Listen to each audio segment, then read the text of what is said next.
Bethlehem College and Seminary is still accepting applications for the coming academic year. For more information, visit bcsmn.edu. What I have for you tonight is basically the overflow of some courses, or a course, and then some other lectures I've done over the years, but really some more recent work on the Narnian Chronicles and on Lewis. About a month ago, I taught a course on the subject of tonight's topic as a part of teaching great books in light of the greatest book for the sake of the Great Commission, which is what we do in our college so that we produce students who are rooted in Christ and ready for the world. And so what I want to talk to you tonight about is the world in which we find ourselves, the world in which we live, and the way that Lewis presents it as a way of equipping us and helping and shaping us to be the kind of people God wants us to be. And if you're interested in that education, we'll have people out in the deal afterward, and we'd love to talk to you about maybe joining and taking the longer version of this course. So it might be an exaggeration to say that the most profound analysis of and response to modernity was included in a children's fairy tale featuring talking owls, friendly giants, and depressed gnomes. But if it's an exaggeration, it's only a slight one. What Lewis accomplishes in 12 short pages, it's about 2,700 words, is remarkable because he not only expresses the modern world's most potent objection against the Christian faith, but he also portrays the social and imaginative and environmental factors that make that objection feel so strong.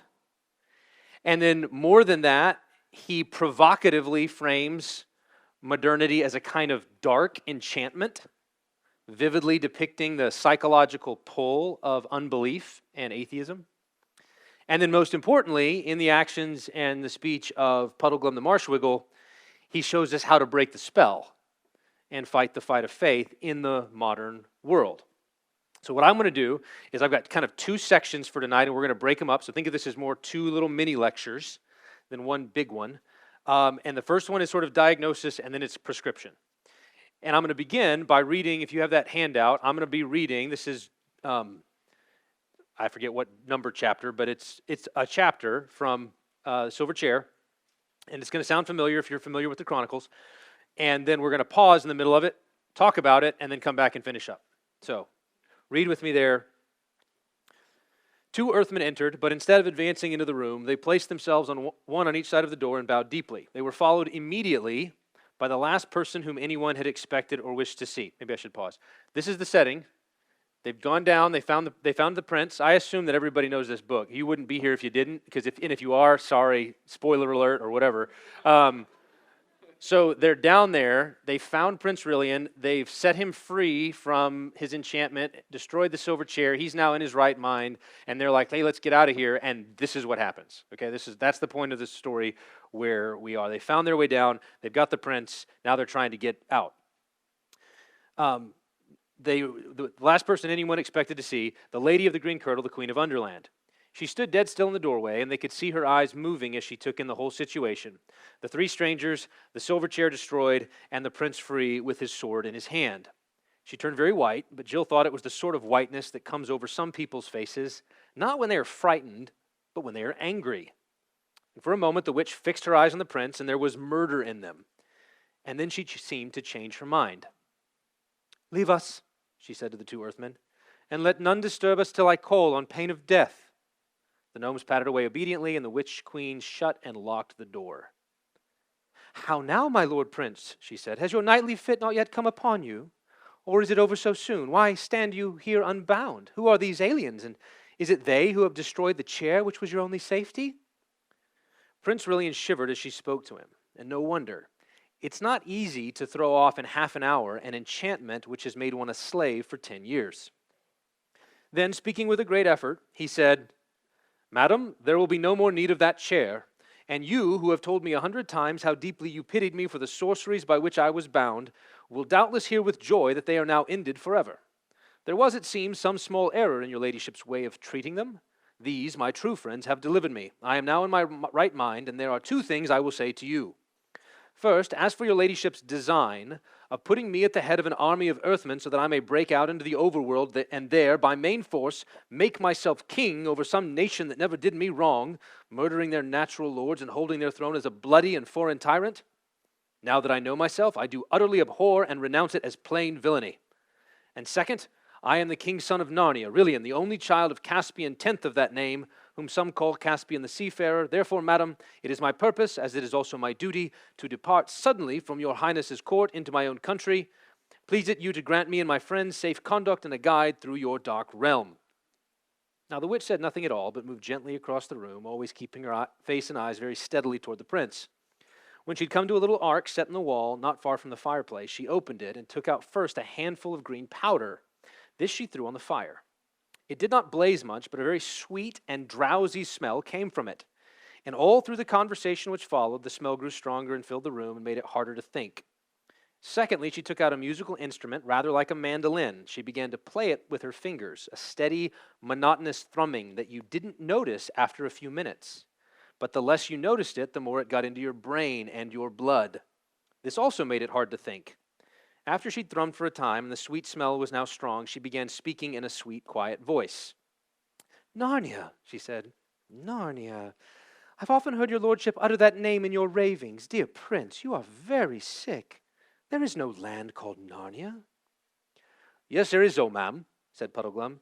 "You see, I happen to have lived there all my life." "Indeed," said the witch. "Tell me, I pray you, where that country is."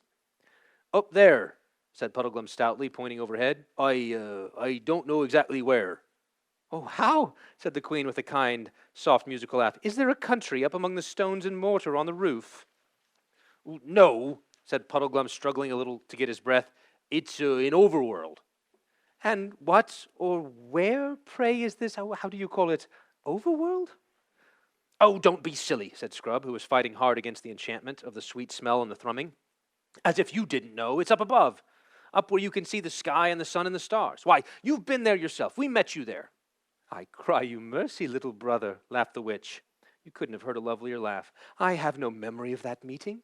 But we often meet our friends in strange places when we dream. And unless all dreamed alike, you must not ask them to remember it." "Madam," said the prince sternly, "I have already told your grace that I am the king's son of Narnia." "And shalt be, dear friend," said the witch in a soothing voice, as if she were humoring a child, "shalt be king of many imagined lands in thy fancies." "We've been there too," snapped Jill. She was very angry because she could feel enchantment getting hold of her every moment. But of course, the very fact she could still feel it showed that it had not yet fully worked. "And thou art queen of Narnia too, I doubt not, pretty one," said the witch in the same coaxing, half-mocking tone. "I'm nothing of the sort," said Jill, stamping her foot. "We come from another world." "Why, this is a prettier game than the other," said the witch. "Tell us, little maid, where is this other world? What ships and chariots go between it and ours?" Of course, a lot of things darted into Jill's head at once. Experiment house, Adela Pennyfather, her own home, radio sets, cinemas, cars, airplanes, ration books, queues. But they seemed dim and far away. Thrum, thrum, thrum went the strings of the witch's instrument. Jill couldn't remember the names of the things in our world, and this time it didn't come into her head that she was being enchanted, for now the magic was in its full strength. And of course, the more enchanted you get, the more you feel that you were not enchanted at all. She found herself saying, and at the moment it was a relief to say, "No, I suppose that other world must be all a dream." "Yes, it is all a dream," said the witch, always thrumming. "Yes, all a dream," said Jill. "There never was such a world," said the witch. "No," said Jill and Scrub, "never was such a world." "There never was any world but mine," said the witch. "There never was any world but yours," said they. Puddleglum was still fighting hard. "I don't know rightly what you all mean by a world," he said, talking like a man who hasn't enough air, "but you can play that fiddle till your fingers fall off, and still you won't make me forget Narnia, and the whole overworld too. We'll never see it again, I shouldn't wonder. You may have blotted it out and turned it dark like this for all I know. Nothing more likely. But I know I was there once. I seen the sky full of stars. I've seen the sun coming up out of the sea of a morning and sinking behind the mountains at night, and I've seen him up in the midday sky when I couldn't look at him for brightness." Puddleglum's words had a very rousing effect. The other three all breathed again and looked at one another like people newly waked.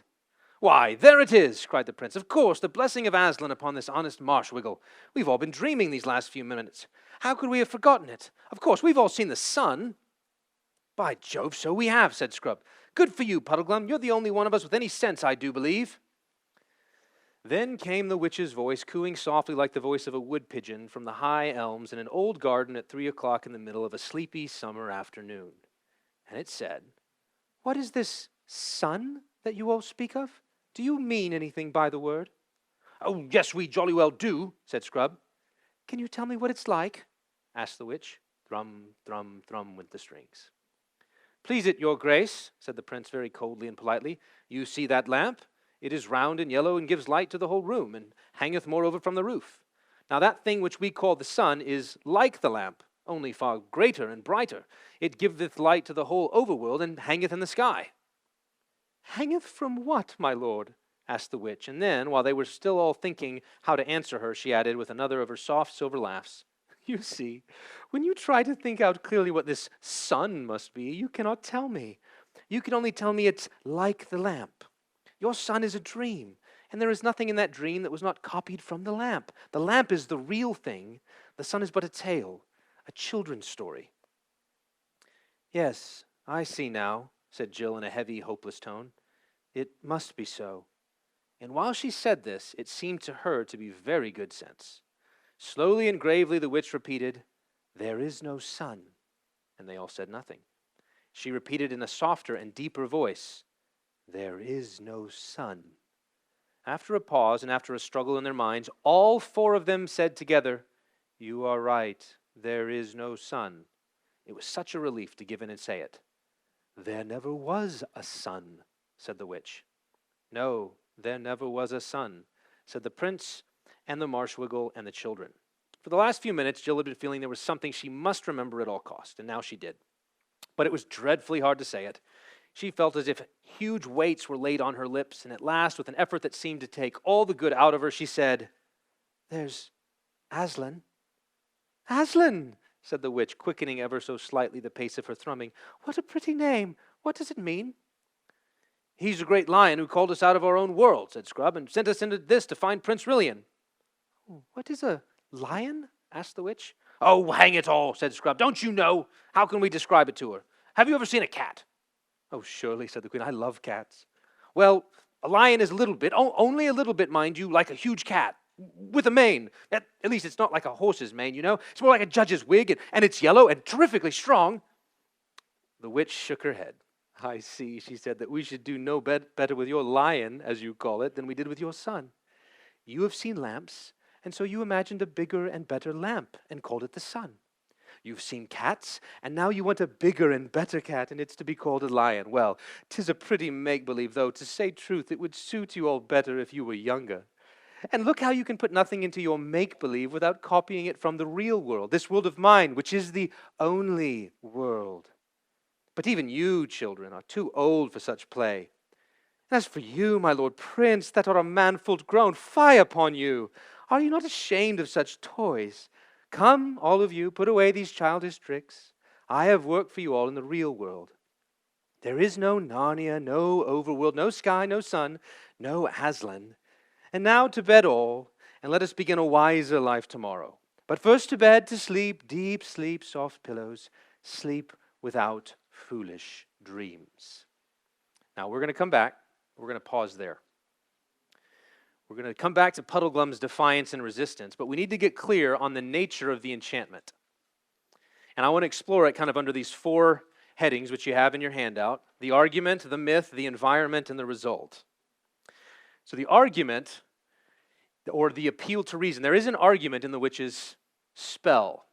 And the major claim is really simple. It's this: Narnia and overworld is a fiction.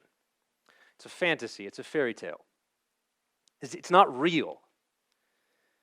So the question that she poses to them is one of realism. What do we mean by real? What is the real world? Because here it's set in opposition to a dream world filled with sun, moon, stars, Narnia, and Aslan. These, she says, are make-believe, just satisfying some childish wish fulfillment fantasy. So in her telling, the witch is a committed realist. I'm a realist. I'm interested in what's real. The prince, the children, the marshwiggle, they need to set aside their juvenile fairy tales and live and move and have their being in the real world, this world of mine, which is the only world. And in response, when they bring up Narnia and the sun and Aslan are real, the witch engages in a subtle game of debunking and unmasking. And you can sort of view her argument from two angles, okay? One angle of projection and one angle of reduction. And you could think of it in either way, okay? So they go hand in hand. On the one hand, she argues the sun and lions are projections of lamps and cats. Or, on the other hand, you could say it the other way and say the sun and lions can be reduced to lamps and cats. Whichever way you go, from the one up or from the other down, it's projection or reduction. You heard it when she's building on the similarities between the sun and lamps and Aslan and cats. Similarities which they themselves put forward. So when you think out what the sun must be, you can't tell me. You can only say it's like the lamp. It's a dream. It was copied from the lamp. The lamp's the real thing, the sun is but a tale. Or, we do know better with lions, you want a bigger and better lion. And so in this way, we might call her argument a form of reductive realism. Reductive realism. In the modern world, we might call this scientific reductionism. Okay, which is the view that all of reality can be sort of reduced down to material causes, physical causes. This kind of causes that science is able to study.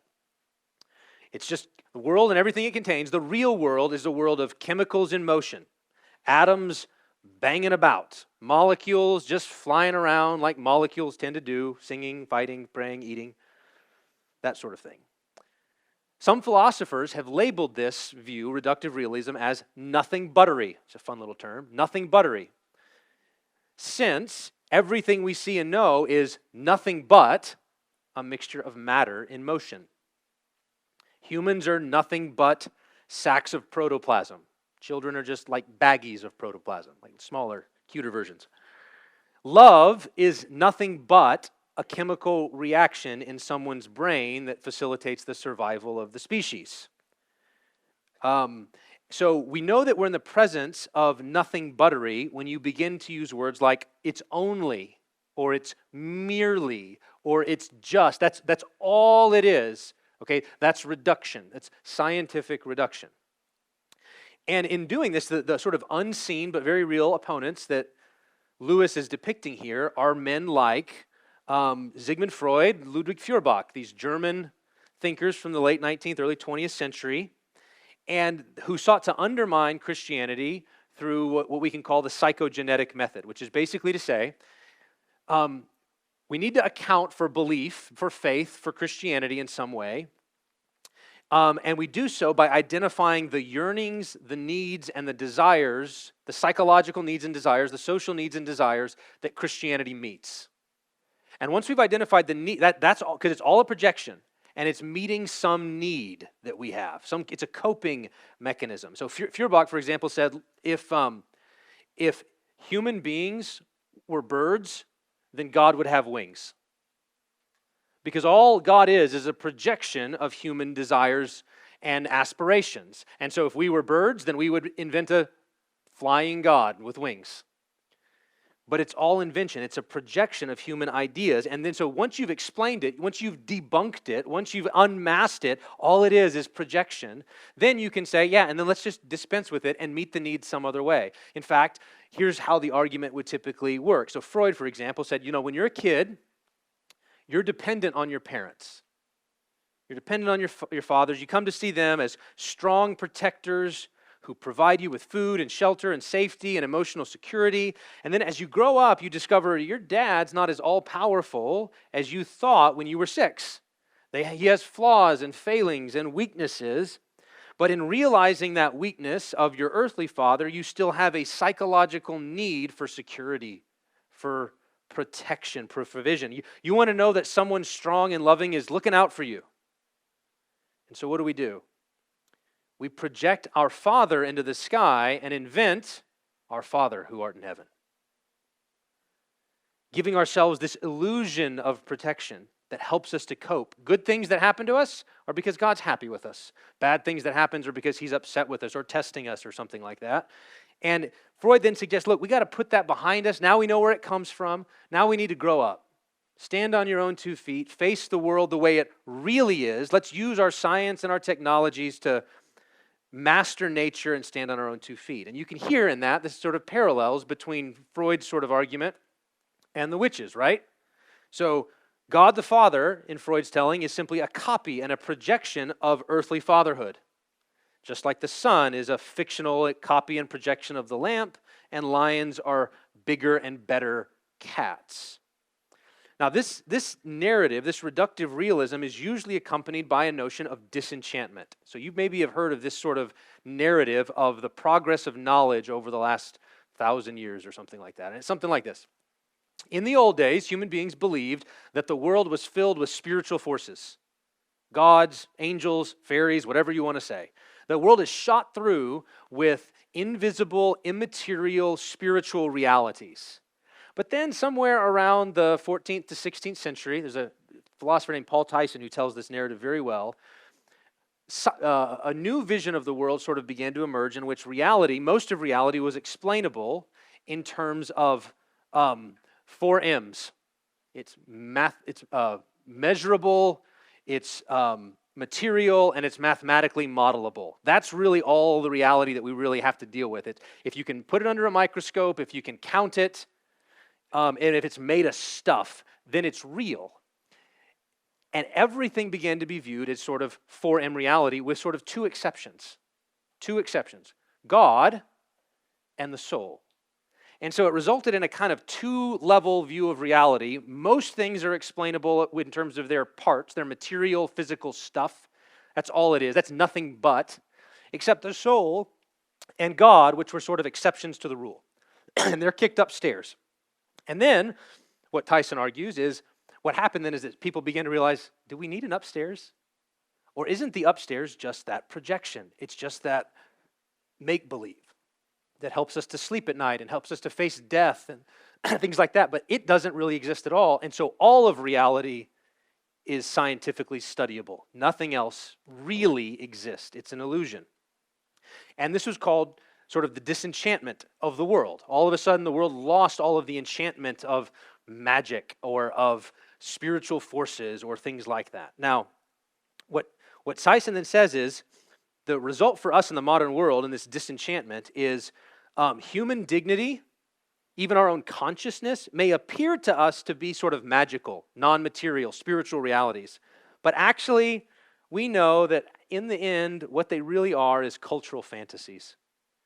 They've been developed for biological reasons or of entirely physical processes. And so what we are required to do is sort of reinterpret our experience of value and purpose in terms of quantification and instrumental function and biological necessity and social conditioning, and all of these sort of things become the real, that's what's really going on. Value, worth, beauty, goodness, truth, all of them debunked.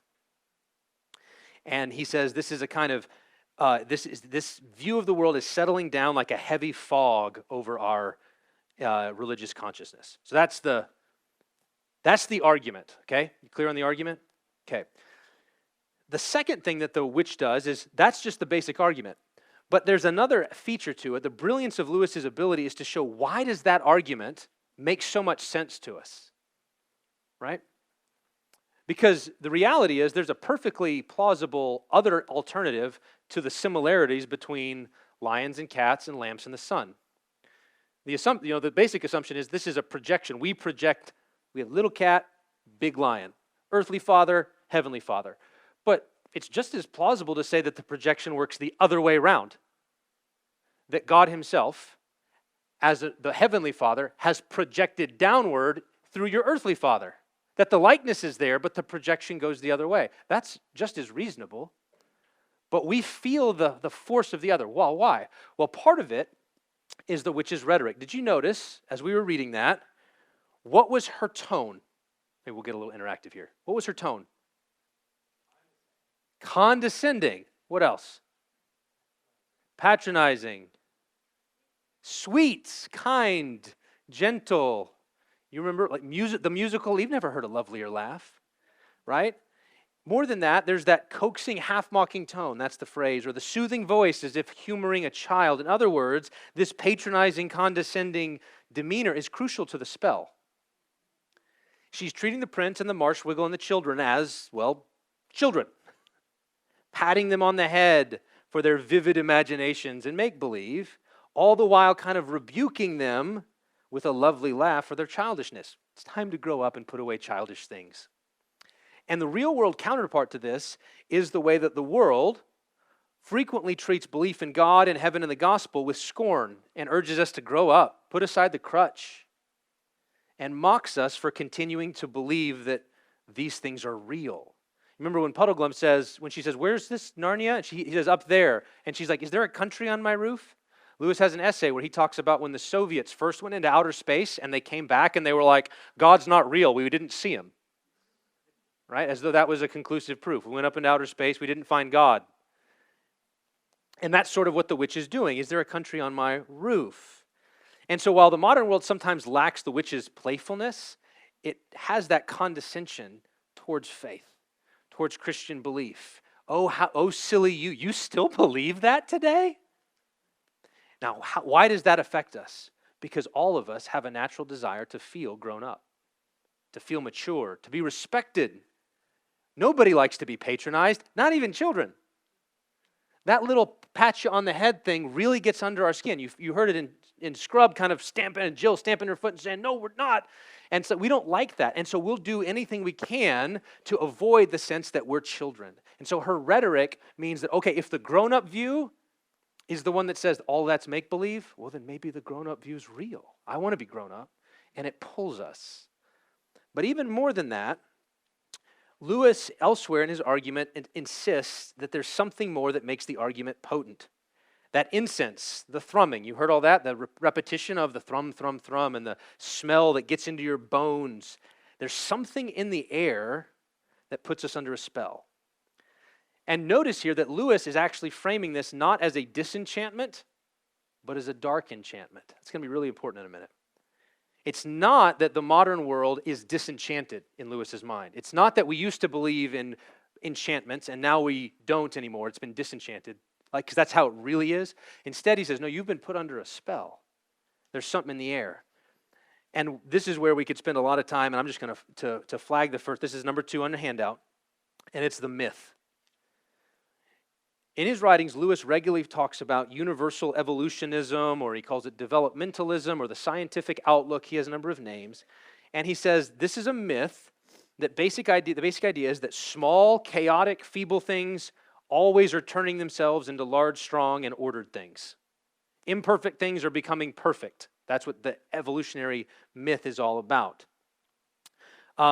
And he says he's not mainly talking about the biological theory. He kind of sets that aside. He's talking about the myth, the story that's told over and over and over again that borrows from that scientific theory but turns it into a theory of everything.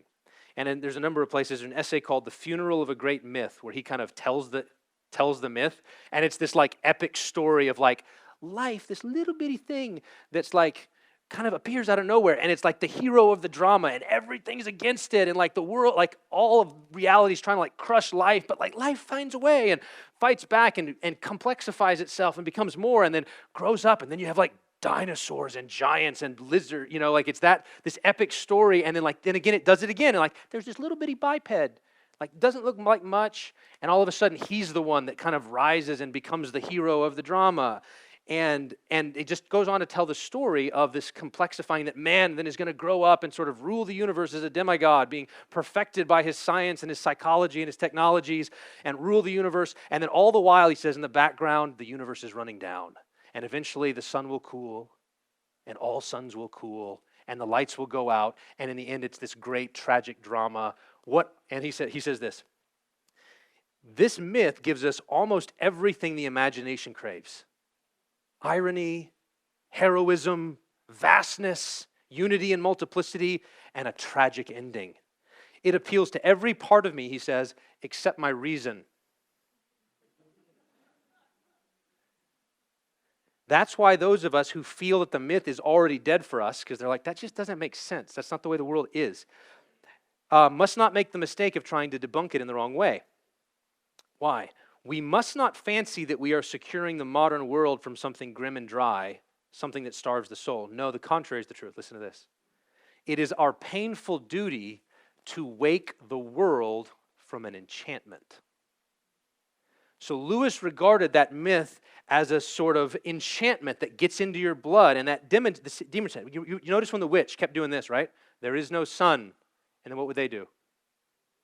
Repeat it back. Do you know what that is? That's saying your catechism, right? That's like fighter verses around here, right? That's what we do. Here's the verse, we say it, they say it. And there is no sun, there is no sun. There never was a sun, there never was a sun. She's teaching them the catechism. And you say, well, when do we see that? Every science documentary you've ever watched, every time you go to a museum, right? What are they going to do? They're going to say the catechism. And what's it going to do? You're just going to kind of, you may still try to navigate through it, but what does it do? It gets into your blood. It starts to, you don't even really notice it. You don't feel its effects. And in fact, here's a way to think about this, to really get it. For all of us as moderns, no matter what you believe about age of the earth sort of stuff, just do something for me real quick. Imagine for a second that the world, the cosmos, the universe, and all that contains it is really only 6,000 years old. Like just imagine, even if you happen to be sort of an old earth person, I'm not getting into that debate for a minute. Just for a minute, put on it's 6,000 years old. And then now try to fit in cavemen and dinosaurs into that 6,000 years. And galaxies and nebulae and light years and Chinese dynasties and Mesoamerican civilizations and all this stuff. Try to put it into 6,000 years, not billions and billions and billions and billions of years. Do you feel the imaginative thing that happens when you try to do that? That it feels like, whoa, that's doing something weird to try to go back 2,000 years, you get to Jesus, 2,000 more, you get to Abraham, right? 2,000 more and you're at Adam and Eve in a garden. Okay, if you do that all of a sudden and you try to cram in all the stuff that you're constantly taught, it feels weird. You're like, that's odd. What is that? It's in your blood. Thrum, thrum, thrum, thrum, thrum. And I'm not saying, I'm not commenting on the old earth, young earth debate itself. I'm saying imaginatively, it does something to us. And Lewis gets it. Now, the other thing that's, I think, behind his view of the background noise is this. And to this, I'm going to borrow from a couple of other modern thinkers, one Christian, one not, who argue that the driving force of modernity is the idea and the hope and desire that we can make the world controllable. Now, this is going to maybe seem a little bit of a tangent, but the idea is that in the modern world, the lust for control is sort of like the quintessential modern thing. We're always trying to know, master, conquer, make everything useful. And of course, that impulse is ancient, but our technologies radicalize it and make us really think we could do that. We could make everything controllable. We stabilize ourselves through escalation and expansion. So think about this. Most of us maybe don't realize, but our sort of lust for more and more and more is actually often driven by a fear of having less and less and less. If I don't hurry to keep up, I'm going to get left behind. And there's a sort of craving that we've got to get more, or we're going to get left behind. And that's just sort of like running in the background of all that we do. Well, here's what this sociologist says that does. It means we're always trying to bring things under control, which means they need to be visible. We have to be able to see them. They need to be reachable. We got to be able to grab them. We need to make them manageable and make them useful. And here's the thing that happens, though. In making them that thing, they lose their power. Right? They become mute and barren. Everything, this world is technologically, economically, socially in our grasp, and everything feels dead to us. We feel numb inside. It's rendered us unable to be reached. Now, a Christian thinker builds upon that, a guy named Joe Minnick, and he says, this is part of the background noise that makes that story feel plausible to us. Because what it trains us to do, what it habituates us to see, is that the world is malleable, and we can shape it and mold it according to our desires. The only things that really exist are things that human beings construct out of reality. The only purposes that matter are human purposes, which means you're day in and day out conditioned to not see the invisible, the spiritual, because that's not real. The things that matter are things that you can mold and shape in your own, according to your desires. And this is sort of running on the background all the time for us as modern people. The world that we encounter is shaped by this. That's background noise. And so when a witch comes along and says, yeah, the only thing that's real is the physical stuff, we go, yeah, that kind of makes sense to me. That makes sense. That's kind of how I experience the world. It's the idea that there's other powers out there, like forces, spiritual beings that are active, which I don't have a mic, my microscope doesn't pick that up. The only things that are real are this sort of stuff. Now, this leads us, it makes it feel as though that atheism, materialism, unbelief is a plausible account of reality. Here's the quote: "We've been shaped to perceive reality by the technological society we inhabit, that we imbibe every day, and it shakes us into reducing the real to the things that are manipulable, observable, and physical." And then what this does in terms of last step here is the psychological relief.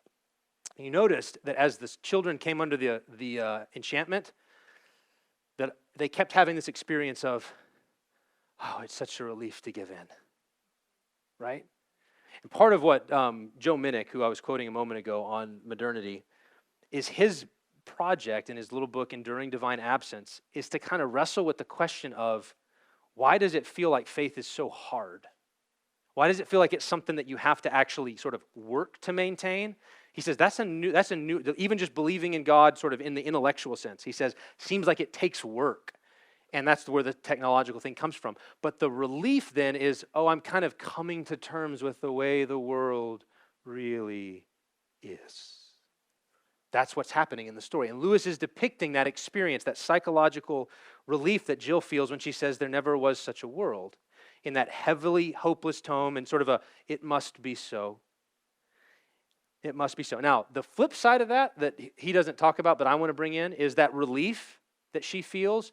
For most of us, before it feels like relief, to give in feels like distress at the possibility.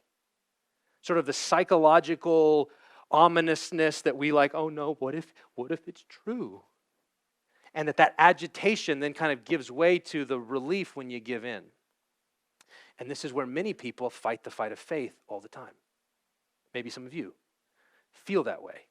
So that's the counterpart to the psychological distress, is that relief of apostasy, and then I think even sometimes for people, a sense of bravery and heroism. I'm man enough to face the world sort of as it really is. This is the sort of modern world. This is the modern enchantment. Now I want to pause there. I want to get to Puddleglum and how, okay, what do you have to resist it? But I just want to pause there and take a question or two of clarification. Anybody want to, in a room like this, ask a question or get a little more clarity? There's a lot more there. Again, it's 5 days digging into this sort of stuff. Come to the classroom. We'd love to have you, right? So we can talk more about that. But any particular clarification on the enchantment? Yes, sir. Yeah, the distress comes from as you feel like the world, that story that she's telling, there never was a sun, is like, feels like a crutch getting kicked out from under you, and you feel like I'm going to fall. And so it feels distressing that the God who I've always believed in as a child, that my parents taught me about, is just an illusion, and it feels scary. I don't want that to be true, but it feels like you have to, yeah, it must be so. That's what Jill says. It must be so. And the distress is kind of the lead up to, and then I think for some people who actually give in, there's a sort of relief of, okay, now I'm coming to terms with reality as they fall asleep.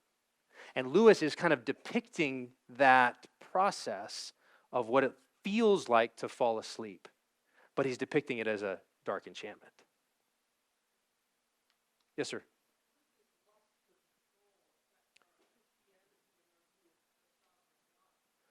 How does the lust control affect our Christianity? Well, hold it. I'm going to come back. It's in the second half. That's a good question. I'm going to get there. Any other just clarifying on the nature of the enchantment? Yes, sir.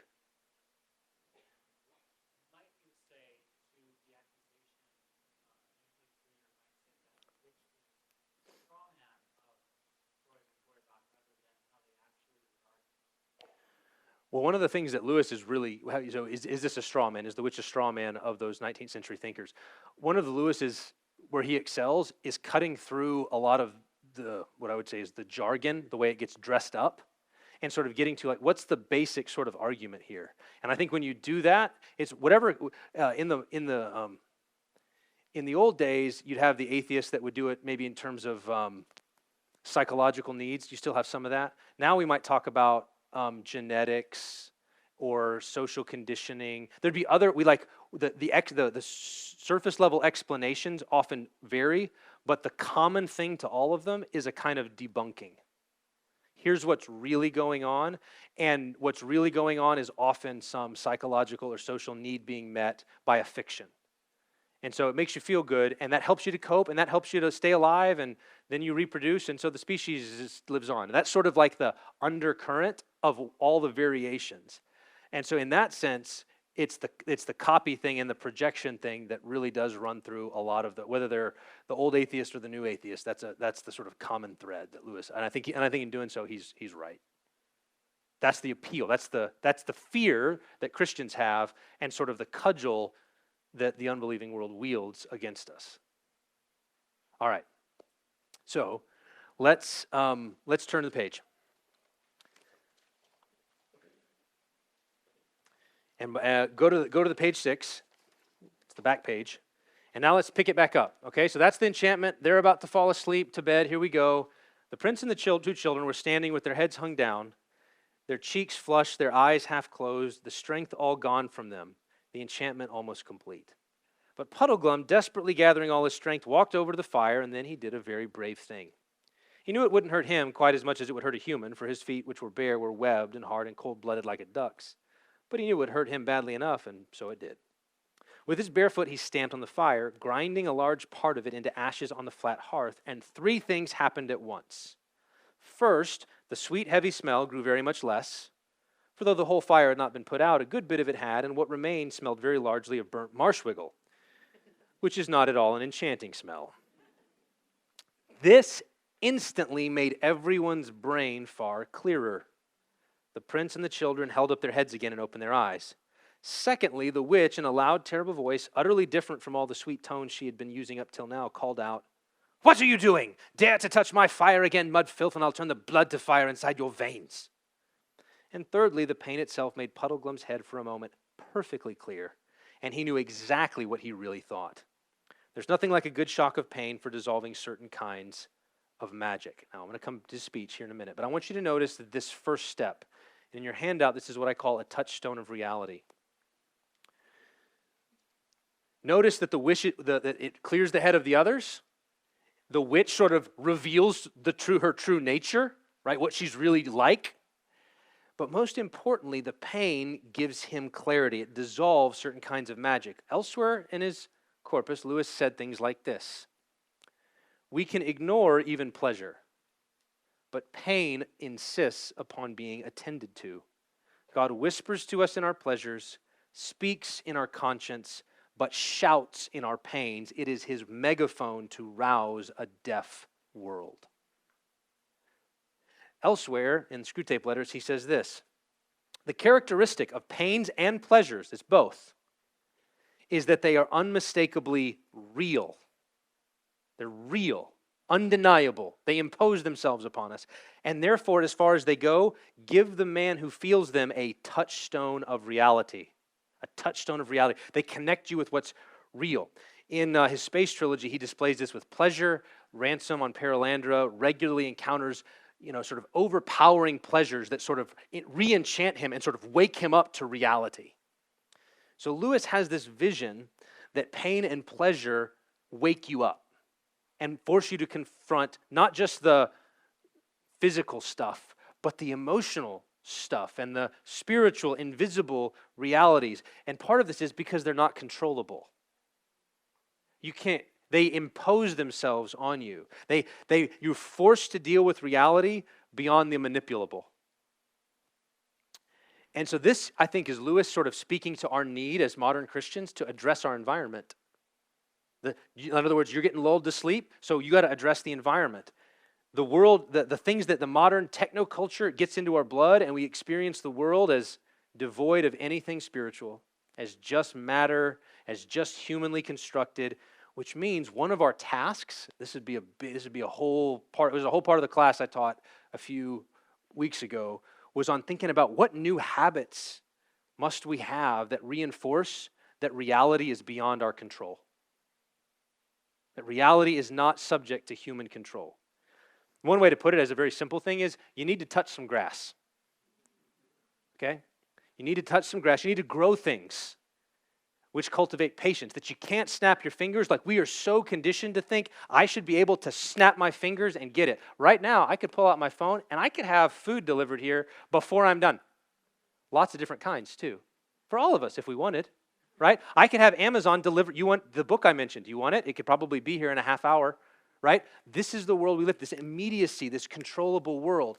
So developing habits that help us to see that the world transcends human control. Another thing here might be Sabbath. That lust for more and more, animated by a fear of having less and less. What has God given us to help us see that life does not consist in the abundance of your possessions? He gives us a Sabbath. He says, you don't work. Rejoice. Stop. Rest. You're human. You're human. And so a Sabbath rhythm, a taking a break, a refusal to say join the rat race that says more. I need more. I got to get more because if I don't, I'm going to have less, does something to the background noise of your life. We must resist what Lewis elsewhere calls the lust for encore. So in Paralander, he depicts this as Ransom, in that, if you don't know that story, Ransom's on the planet Venus, and it's a paradisal planet. So he's eating these foods that are the most amazing thing, and he tastes some, and it's like epically good, and he's full, but it tasted so good that he's like, I want to have another, and then something kind of checks him that he's like, oh, I don't think I should. And he's like, he never liked the sort of people who encored a favorite opera. He says that just spoils it. So, encore, do it again, play it again. Now, for us, this is one of those places. Like, for us, the idea that you wouldn't play it again, like, you have a Spotify playlist that exists so that you can play it again and again and again and again and again and again and again as many times as you want until your parents go crazy listening to that same song again, right? We think of it as do it again, do it again, do it again, do it again, like that, right? And Lewis says that there's something off there, that allowing the pleasure to have its moment and then to pass into your memory does something to you. It gives you the pleasure of anticipation because you have to wait for it, and it gives you the pleasure of memory as you reflect back on it instead of demanding and grabbing for it now. And so resisting the lust for encore, that itch, he says, to have things over again, is crucial in cultivating certain kind of habits so that we can enjoy things as they really are. That's environment. Now back to the story. So here's Puddleglum, dissolving mat. He knows what he thinks. Here's what he says. One word, ma'am, he said, coming back from the fire, limping because of the pain. One word. All you've been saying is quite right, shouldn't wonder. I'm a chap who always liked to know the worst and then put the best face I can on it. So I won't deny any of what you said. But there's one thing more to be said even so. Suppose we have only dreamed or made up all those things, trees and grass and sun and moon and stars and Aslan himself. Suppose we have. Then all I can say is that in that case, the made-up things seem a good deal more important than the real ones. Suppose this black pit of a kingdom of yours is the only world. Well, it strikes me as a pretty poor one. And that's a funny thing when you come to think of it. We're just babies making up a game, if you're right. But 4 babies playing a game can make a play world which licks your real world hollow. That's why I'm going to stand by the play world. I'm on Aslan's side, even if there isn't any Aslan to lead it. I'm going to live as like a Narnian as I can, even if there isn't any Narnia. So, thanking you kindly for our supper, if these 2 gentlemen and the young lady are ready, we're leaving your court at once and setting out in the dark to spend our lives looking for overland. Not that our lives will be very long, I should think. But that's small loss if the world's as dull a place as you say. Now, that speech is remarkable. It's really remarkable. And so I want to briefly give you sort of the fundamentals of what he's doing in that speech. The first thing is he gives a counter argument. The funny thing. Puddleglum's argument here is actually, in philosophy, what might be called a reductio ad absurdum, a reduction to absurdity. he sort of, for the sake of argument, grants her perspective. Says, I'm not going to argue with you anymore about this or that. I'm going to say, let's say what you're saying is true. Suppose, you see it again 3 times, right? Suppose you're right. Suppose this black pit of a kingdom is all there is. Suppose. What follows from that? And he says, well, what follows is our make-believe seems way more important and much better and more awesome than the real world. And he says, and now it's kind of weird, isn't it? That babies making up a game can invent something that just outstrips reality by far? Don't we need some explanation for that? Now, that argument Lewis gives in other places as the argument from desire. So here's how it goes in Mere Christianity. Listen if you see the similarity. The Christian says, creatures are not born with desires unless satisfaction for those desires exists. A baby feels hunger? Well, there's such a thing as food. A duckling wants to swim. There's such a thing as water. Men feel sexual desire. Well, there is such a thing as sex. If I find in myself a desire which no experience in this world can satisfy, the most probable explanation is that I was made for another world. You hear the similarity with Puddleglum there, right? We're babies making up a game. We have a desire, a craving. We want lions. We want suns. Where'd that come from? Like, where did it really come from? How did that even get started? Where would that even be? It needs some explanation. Elsewhere, he says, I'll skip the.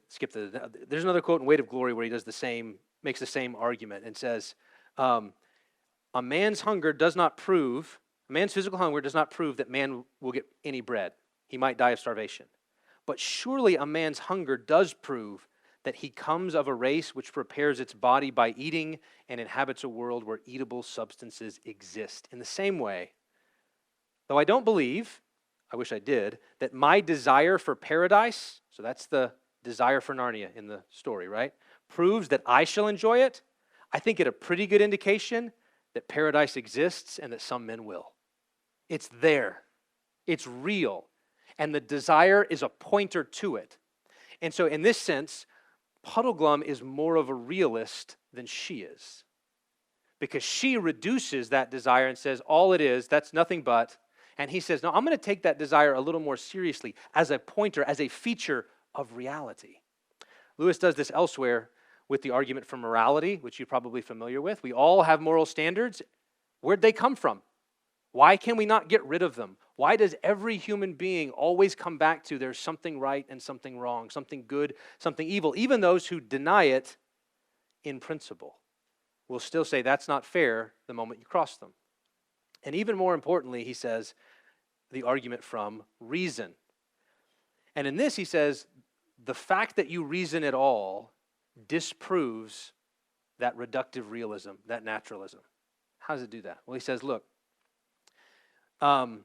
if all your thoughts is the undesigned and irrelevant product of matter in motion, then why would you trust it?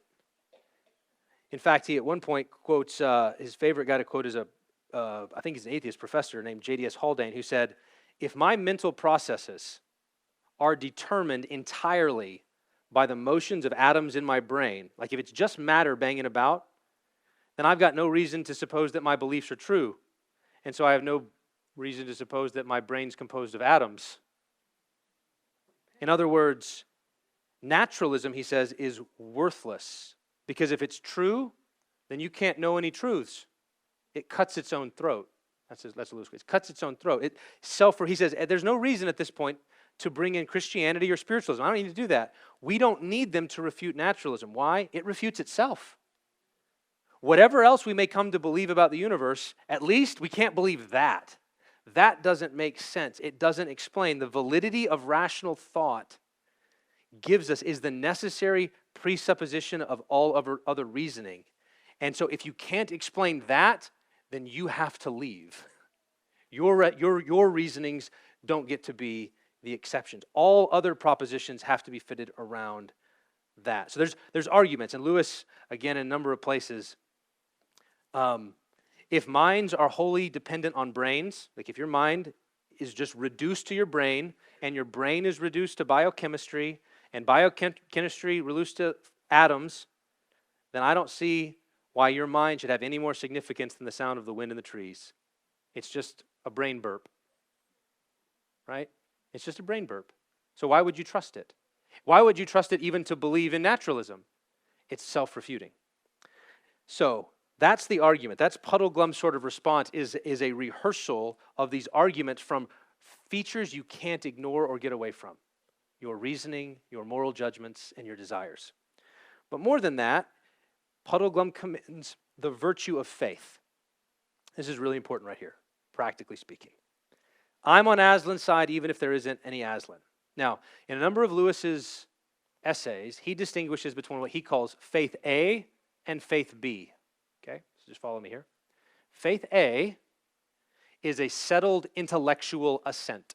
It's head knowledge. I believe something just in your mind.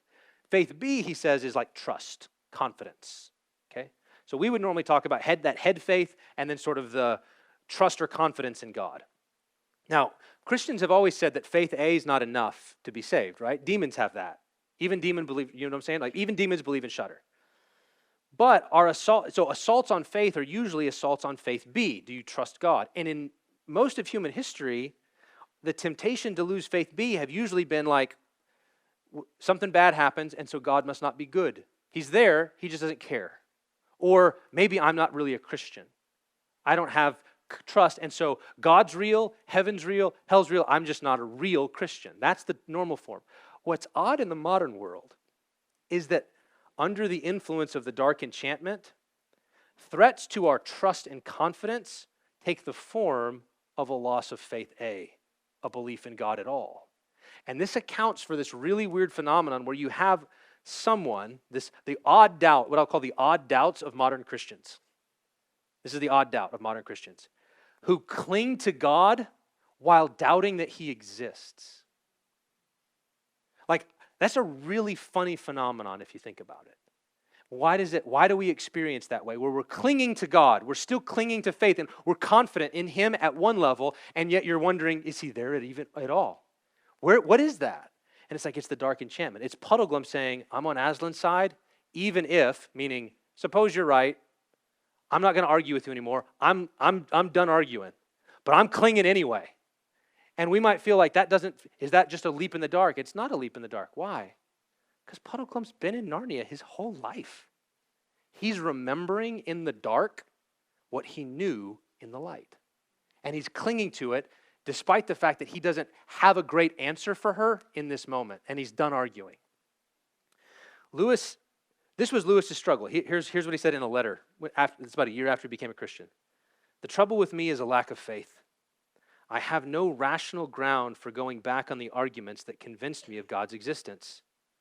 But the irrational dead weight of my old skeptical habits, the spirit of this age, thrum, thrum, thrum, the cares of the day, they steal away all my lively feeling of the truth. And often when I pray, I wonder if I'm not posting letters to a non-existent address. Now, he said, mind you, I don't think so. My mind is convinced, but I often feel so. One falls so up that it hardly seems worth picking at oneself up, but this is what I have to do. All the time on the other side, God gives me glimpses that take my breath away. Look what you're losing, as if they said, look what you're losing. So in other words, he felt this pressure, and he said, it's not my mind that's being assaulted, but my emotions. Elsewhere he says, our faith in Christ wavers not so much when real arguments come against it as when it looks improbable. Just it looks off. And it's not about rational, it's about emotional. And then so he says, faith is the art of holding on to things that your reason has accepted in spite of your changing moods. Because your moods are going to change. You're going to have ups and you're going to have downs. And you cling, the moods will change, whatever your view. He says, when I was I'm a Christian, I have moods in which everything looks improbable. When I was an atheist, I had moods where it all looked like it was true. But it wasn't, in neither case was it actually based on reason. Faith is clinging and telling your moods where they get off. Telling them to take a hike. This is why in the story, the main commendation from Aslan at the very beginning is what? To Jill. Remember the signs.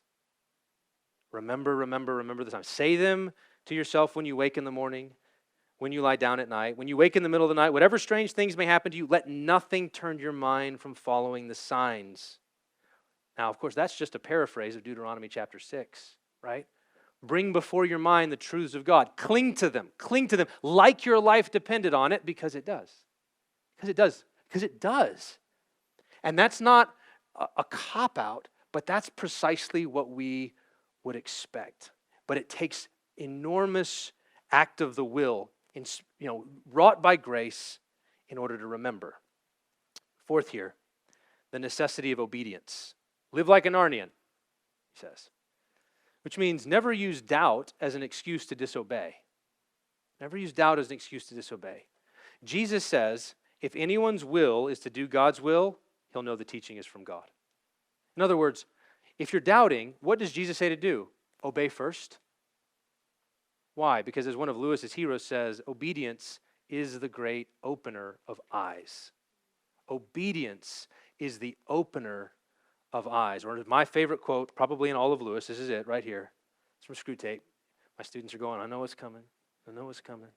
Our cause is never more in danger than when a human, no longer desiring, but still intending to do the enemy's will, looks round upon a universe from which every trace of him seems to have vanished, asks why he has been forsaken, and still obeys.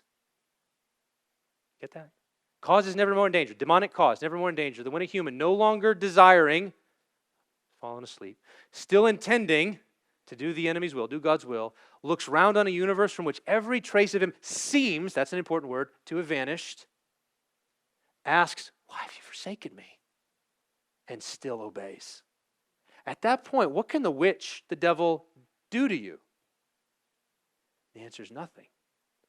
That intention, desire to do God's will, even in the face of God's felt absence, when we cling to Jesus, that's all we can do. Last two things, and then we'll take a few questions. It's significant to me that Puddleglum insists that we're leaving together. In other words, this is not a journey that Puddleglum, he's not saying, I'm out. He's saying, we're out. This is the sort of journey that you go on with others.